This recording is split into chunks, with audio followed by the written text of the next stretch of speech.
సమాజంలో తప్పును తప్పుగా ఖండించేటువంటి ఎవరినైనా సరే భూమి మీద ఉంచకూడదు అనేటువంటి ఒక భయంకరమైన క్రూరత్వం ఏలుబడి చేస్తున్నటువంటి కాలంలో, అది మతపరమైనదైనా సమాజపరమైనదైనా ఉన్నది ఉన్నట్టుగా ఖండించడంలో, వాయిస్ వినిపించడంలో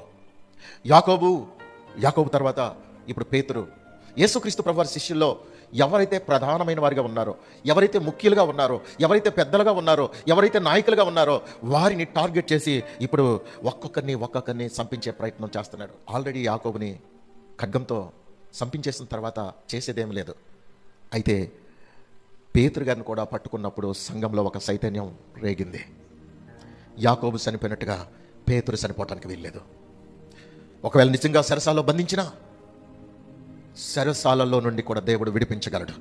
వారి ప్రార్థన భారం ఇప్పుడు పెరిగింది, వారిలో ఉన్నటువంటి ఉజ్జీవం రేగింది.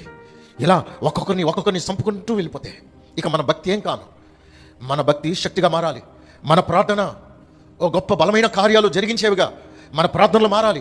మన వాయిస్ వినపడాలి. దేవునికి మన ప్రార్థనలు వినపడితే దేవుడు అద్భుతాలు చేస్తారని చెప్పి ఇప్పుడు సంఘం అంతట్లో కూడా ఒక ఉజ్జీవం రేగింది. చూడండి, 5వ వచనం మనం చూసినప్పుడు, పేతురు చెరసాలలో ఉంచబడిను, సంఘమైతే అతని కొరకు అత్యాసక్తితో దేవునికి ప్రార్థన చేయుచుండెను. దేవునికి స్తోత్రం. మనం చేసే ప్రార్థన తీవ్రత ఎంత బలంగా ఉంటుందో దేవుని కార్యాలు అంత బలంగా జరుగుతాయి. ఆమె 64 మంది కావలి కాస్తున్నారు, బలమైన సైనికులు.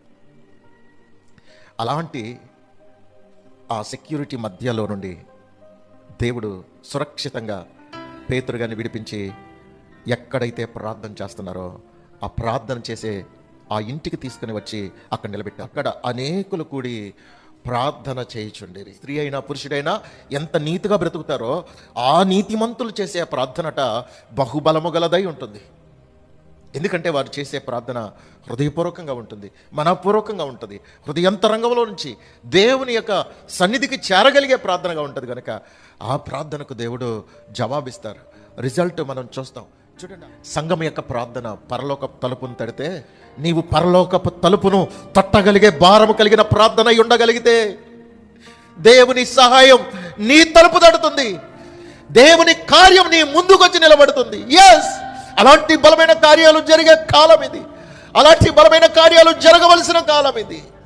మనం దేవుని సన్నిధిలో చేసే ప్రార్థన మన ప్రభు మనకు నేర్పించిన ప్రార్థన అయి ఉండాలి. ఆయన యొక్క చెమటంట రక్త బిందువుల వలె నేల రాలుతూ ఉందట. మన ప్రార్థన ఏదో ఆచార సంబంధంగా అలవాటు ప్రకారంగా పెదాల మీద చేసే శక్తిహీనమైన ప్రార్థన ఉండకూడదు. ఒక శక్తి గల ప్రార్థనగా ఉండాలి. ఆమేన్.